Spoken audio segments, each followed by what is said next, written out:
What is MIG welding?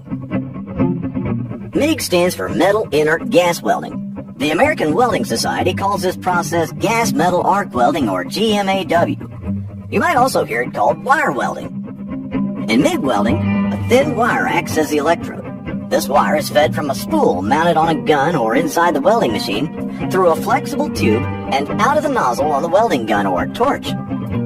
The wire is fed continuously when the trigger on the welding gun is pulled. When this trigger is pulled, it also switches on the welding current and a shielding gas. An electric arc forms between this wire electrode and the workpiece and heats both metals above their melting point.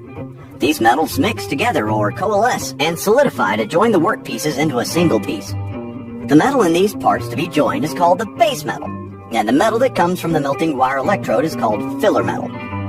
MIG welding always adds filler metal to the joint.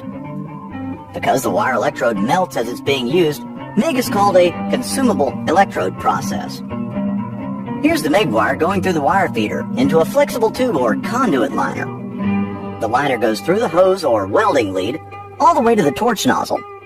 At the nozzle, the wire is fed through a contact tip and comes out at the point of the weld. Shielding gas is also fed through the welding lead.